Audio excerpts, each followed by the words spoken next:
Sir मेरा 3 साल का गैप है, मेरा 5, मेरा 6, मेरा 7 साल का गैप है बिकॉज़ मैं यूपीएससी, एमपीएससी के लिए प्रिपेयर कर रहा था। सर मेरे को एमबीए करना है बट मेरा यूपीएससी, एमपीएससी का गैप होने की वजह से मुझे थोड़ा डर लग रहा है। सर क्या यूपीएससी, एमपीएससी के बच्चे आईआईएम अहमदाबाद, बैंगलोर जैसे कॉलेज में एक्चुअल में अंदर हैं? सर क्या यूपीएससी, एमपीएससी के बच्चे 30-40 लाख की पैकेज ले सकते हैं? और क्या सर यूपीएससी, एमपीएससी के बच्चे एमबीए में 2 साल सर्वाइव कर सकते हैं? मुझे ऐसे अनगिनत क्वेश्चंस आते हैं। ये बच्चे ही नहीं, उनके जो पेरेंट्स होते हैं, बिकॉज़ डेफिनिटली जब आप 4, 5, 6 साल देते हो किसी चीज़ के लिए और अगर वो वर्कआउट नहीं होती है तो पेरेंट्स थोड़े से सीरियस हो जाते हैं। तो स्टूडेंट एंड पेरेंट्स मुझे दोनों से ये क्वेश्चंस आते हैं कि सर यूपीएससी, एमपीएससी बच्चों के लिए एमबीए में कुछ है या नहीं है? So I thought I'll make a video on this, and in this video I'll tell you genuinely कि यूपीएससी, एमपीएससी बच्चों को एमबीए करना चाहिए या नहीं करना चाहिए। सबसे पहली बात, अगर आप मुझे ये पूछते हो कि Ketan sir I am Ahmedabad, Bangalore, Calcutta जैसे बी स्कूल में, एक्सेल आ रहा है, एफएफएस, जमनालाल बजाज जैसी बी स्कूल में यूपीएससी, एमपीएससी ड्रॉप आउट्स है क्या? जो बच्चे यूपीएससी, एमपीएससी करना चाहते हैं बस सर उनका रैंक नहीं आया या फिर थोड़े से रह गया या फिर मनपसंद उनको चीज़ नहीं मिली है, तो definitely they want to go for MBA. तो क्या ऐसे बच्चे वहाँ पे हैं? And the answer is yes, definitely yes. आप हर एक बी स्कूल देखो, आपको वहाँ पे यूपीएससी, एमपीएससी के बच्चे ज़रूर मिलेंगे। कुछ बच्चे ऐसे भी हैं जो छोटा मोटा रैंक से जिनका रह गया बट 5-6 साल का गैप हो गया, अब वो ज़्यादा रुक नहीं पाते हैं, फैमिली की रिस्पॉन्सिबिलिटीज़ है, they have to get into a career जहाँ पे they can start making good amount of money. So ऐसे बच्चे एमबीए की तरफ जाते हैं और उनको सक्सेस मिलता है। So IIM Ahmedabad, Bangalore, Calcutta, FMS, बहुत सारे बच्चे इन कॉलेजेस में पढ़ते हैं। हर साल हमारे यहाँ से ही बहुत सारे बच्चे जाते हैं। So this is number 1। तो आपको एमबीए में डेफिनेटली जगह है, there is no doubt about it. Number 2, अगर मैं बात करूँ तुम्हारे गैप ईयर के लिए, देखो गैप बहुत बड़े होते हैं, अंडरस्टैंड दैट। 4 साल, 5 साल, 6 साल, 7 साल, इसकी कोई प्रॉब्लम होती है क्या सिलेक्शन के टाइम पे? To be very honest, selection के टाइम पे इसकी कोई प्रॉब्लम नहीं होती है।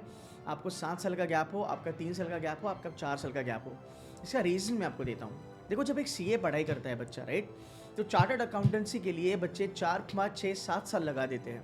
कुछ बच्चे इससे भी ज़्यादा टाइम लगा देते हैं। Same is happening for CS, same is happening for CWA, same is happening for CFA. तो हम यहाँ पे प्रोफेशनल क्वालिफिकेशन के लिए बहुत ज़्यादा हम टाइम देते हैं। यूपीएससी, एमपीएससी डेफिनेटली एक कॉम्पिटिटिव एग्जाम है, बट आज वो इंडिया में उसका एक अलग लेवल है, उसकी रेपुटेशन भी बहुत खासी अच्छी है, right.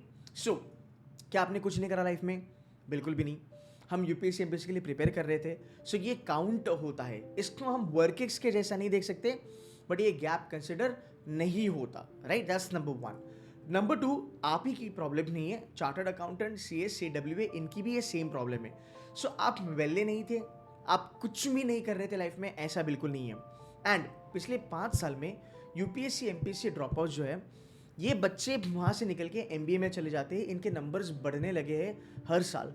So even I am now know that yes, students were doing something. कोई सीए के लिए प्रिपेयर कर रहा था, कोई यूपीएससी के लिए प्रिपेयर कर रहा था, कोई तुम्हारा सीडब्ल्यू के लिए प्रिपेयर कर रहा था, कोई एमपीएससी के लिए प्रिपेयर कर रहा था, कोई बच्चे मैंने देखे हैं एफकैट वगैरह के लिए भी वो प्रिपेयर करते हैं, विच इज़ लाइक तुम्हारा डिफेंस की एग्जाम्स वगैरह होती है।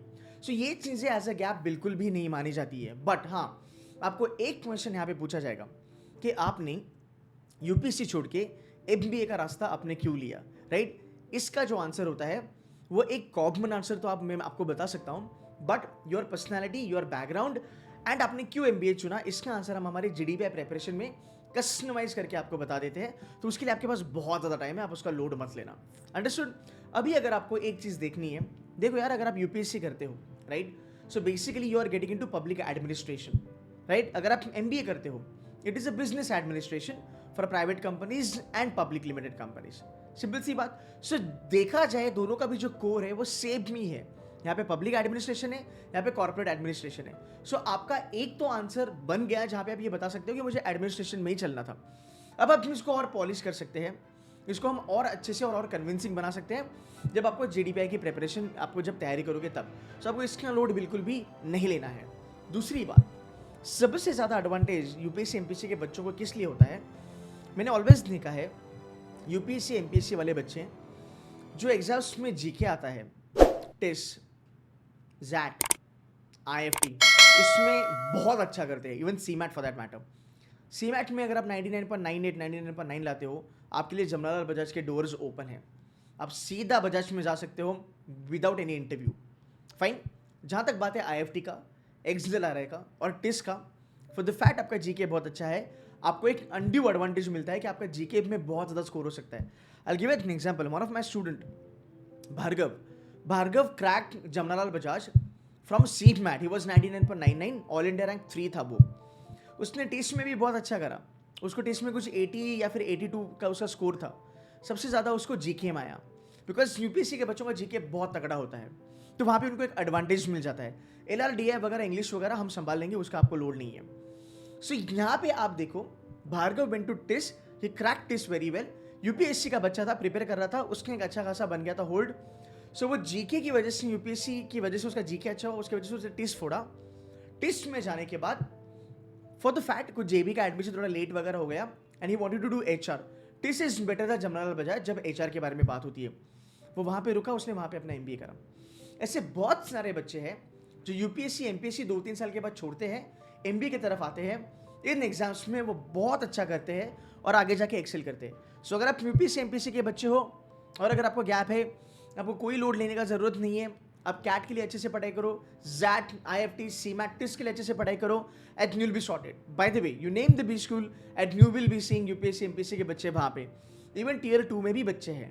बट मैं ऑलवेज कहूँगा कि फॉर द फैक्ट आपका जीके बहुत तगड़ा है, आप जैट IFT टेस्ट वाली और CMAT वाली एग्जाम पे बहुत ज़्यादा फोकस करो। Even you can go for CAT, आपको ABCB ले सकते हैं, आपको वहाँ पे सीट्स अवेलेबल है, आप वहाँ पे एडमिशन ले सकते हो। It's just that you need to do very well in CAT and you need to do very well in your GDPI, which I'll take care of. So don't worry about that. Fine.